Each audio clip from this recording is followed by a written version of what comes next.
व्यापम, ये नाम सुनते ही सबसे पहले दिमाग में क्या आता है? परीक्षाओं में फर्जीवाड़े के आरोप, किसी और की जगह पेपर देते सॉल्वर और रिश्वत के दम पर सीटें बेचते दलाल।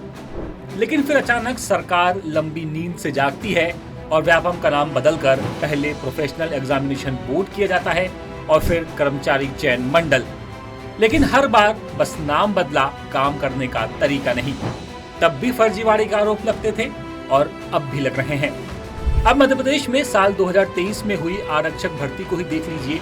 अब इस परीक्षा से जुड़े कई ऐसे खुलासे सामने आ चुके हैं जिन्होंने पूरी परीक्षा को सवालों के घेरे में लाकर खड़ा कर दिया है। दावा किया जा रहा है कि पुलिस मुख्यालय को इनपुट मिला कि कुछ सिलेक्ट उम्मीदवारों ने अपनी जगह सॉल्वर यानी कि दूसरों को बैठाकर परीक्षा दिलाई। जांच की गई तो पता चला कि इन आरोपियों ने आधार कार्ड में फोटो और बायोमेट्रिक डेटा बदलकर ये सारा फर्जीवाड़ा किया। वो तो शुक्र है कि जब दोबारा वेरिफिकेशन कराया गया तो गड़बड़ियां सामने आई और अब तक 6 जिलों में 16 एफआईआर दर्ज हो चुकी हैं और 14 संदिग्ध आधार कार्ड की जांच जारी है। इस परीक्षा में कुल 6,448 उम्मीदवारों का सिलेक्शन हुआ और फिजिकल के बाद नियुक्ति के आदेश भी जारी हो चुके हैं। लेकिन अब तक 30 संदिग्ध उम्मीदवार पकड़ाए हैं और इन लोगों ने ये सारा का सारा काम किया कैसे, ये भी जान लीजिए।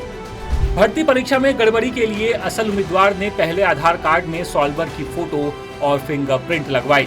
सॉल्वर ने उसकी जगह लिखित परीक्षा दी। पास होने के बाद उम्मीदवारों ने दोबारा अपनी असली फोटो आधार में लगवा दी और फिजिकल परीक्षा में खुद शामिल होकर सिलेक्ट हो गया। आधार में नाम और पता जैसी दूसरी जानकारियां पहले से ही असल उम्मीदवार की थी। सूत्रों की माने तो फर्जीवाड़े का पहला मामला मुरैना में सामने आया, जिसके बाद ये बढ़ते बढ़ते शिवपुरी, श्योपुर, अलीराजपुर, इंदौर और शहडोल जैसे जिलों तक फैल गया। जांच में तो यहाँ तक सामने आया कि गिरोह ने उम्मीदवारों से 8 से 12 लाख में डील की थी। समझौते के तहत गिरोह सिर्फ लिखित परीक्षा पास करवाते थे, फिजिकल परीक्षा उम्मीदवारों को खुद देनी होती थी। और इस पूरे गिरोह के तार सिर्फ मध्य प्रदेश तक नहीं बल्कि बिहार से भी आरोपियों की गिरफ्तारी हुई है, यानी कि इनके तार बिहार तक फैले हैं। श्योपुर पुलिस ने बिहार के पालीगंज से एक आरोपी को पकड़ा है जिसने किसी और की जगह बैठकर परीक्षा दी। यानी इस बात से बिल्कुल भी इनकार नहीं किया जा सकता कि अगर परीक्षा में 30 संदिग्ध सामने आए हैं तो और भी हजारों उम्मीदवार हो सकते हैं जिन्होंने अपनी जगह किसी और से परीक्षा दिलवाई हो।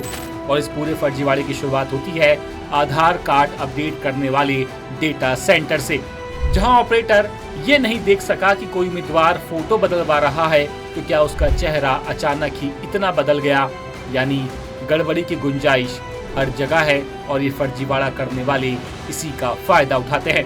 दूसरी तरफ सरकार को भी ध्यान देने की जरूरत है कि आधार कार्ड में कोई कितनी बार अपडेट करवा सकता है और क्या क्या अपडेट करवा सकता है। अगर कोई अपना पुराना फिंगरप्रिंट चेंज करवाता है तो क्या ये जरूरी नहीं कि उसे नए फिंगरप्रिंट के साथ साथ वही पुराना फिंगरप्रिंट एक बार फिर लगाना होगा, ये जांचने के लिए कि कहीं कोई गड़बड़ तो नहीं है।